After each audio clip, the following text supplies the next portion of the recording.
Back in 2014, the Journal of Behavior Therapy and Experimental Psychiatry published a study in which two groups of researchers collaborating from Canada and Germany wanted to identify the answer to two questions.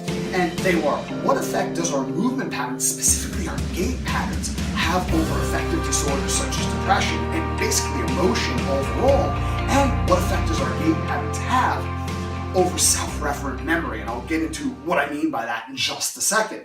Now, the study was headed up by Johan Michalek, and what they did is they took 47 university students and they broke them up into two groups and put them on these treadmills, and whenever one of the students would walk in a posture that was quote-unquote negative, indicative of high anxiety, depression, sadness, fear, forward rounded shoulders, forward head, your typical upper cross syndrome type of posture, the biofeedback mechanism on the monitor would start to move all the way over towards the left.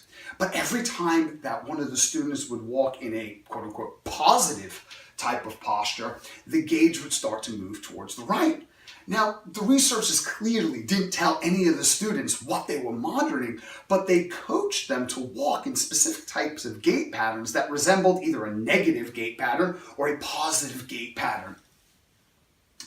At the end of the study, what they did is they took all of these the young adults, and they sat them down and had them take a quiz in which they were testing how many words within a long list of words they could remember. Now, within that list, there were positive, affirming, constructive types of words and negative types of words that were not constructive, let's say. And they wanted to see if there was any difference in how both of these groups recall the list of words. Did it improve memory? And if it did improve memory, the negative words are positive, and here's basically what they found. The group of students that were coached into a positive gait, so that they kept changing their gait, making themselves more erect, moving their arms with greater tenacity, a little bit of bounce in their step, doing everything they could to get that gauge as far to the right as possible, they remembered a greater number of quote-unquote positive, constructive words than the other group who was coached into the negative gait pattern.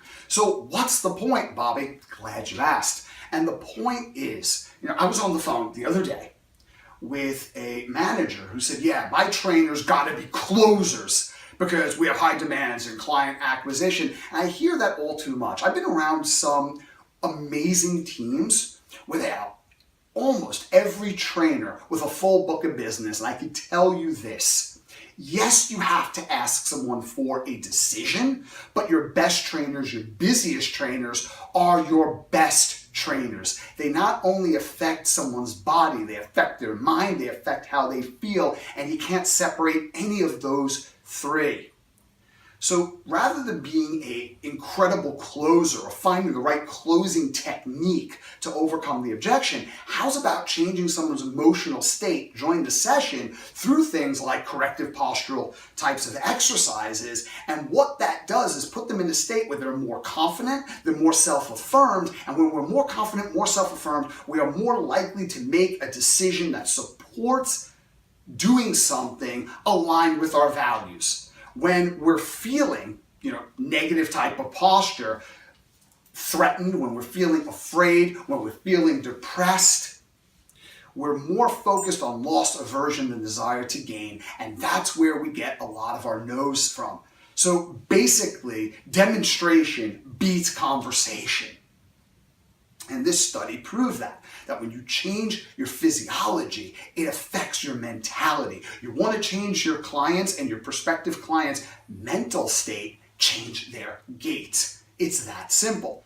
So here's another example outside of our industry. I was looking at buying a car a couple of weeks ago. I saw the car, I fell in love with it. I said, you know what? I really want to buy it, but it was a used car. I was buying it privately. So to tell you the truth, I was very tempted to buy the car on the spot. Guys, I hear we have mechanics records, we've had it serviced, and I was like, oh, do I trust this person? And then, reason kicked in. I was like, what are you doing? Don't be an idiot, get it checked out. So I took it to a mechanic who did a very thorough checkup and charged for every bit of it. And what we found out is, yeah, the car was in great condition, but this genius took the car off-road. Now, there's nothing wrong with taking a vehicle off-road, obviously, if it's an off-road vehicle, not if it is a low-to-the-ground car. That's kind of a bad idea. So he gives me this long list of things and the cost that it would take to repair all of these things, because basically the car is a complete disaster. So I present this list to the owner and say, well, I can't really buy the car, but I'll take it off of you for a significantly lower price. Now, how effective in this situation do you think it would have been if he overcame the money objection? So he started trying to overcome my objections because it's clearly about the money. It's not about the money. The value isn't there. I would have paid what he asked, no negotiation, if that car came back with a really good checkup, but it didn't. So at that point, it didn't matter what he had to say. The car was not worth what he was asking. And our sessions, or our inductions, our orientations, it's kind of like that checkup.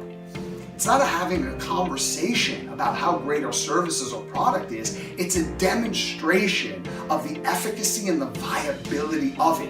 And if you can change someone's gait patterns, if you can change their dynamic movement patterns, and you can get them feeling more positive, more encouraged, walking out of that experience feeling, not only moving, but feeling much better when then they walked in, you don't need to have a lot of conversation about the value. Then your obligation is to simply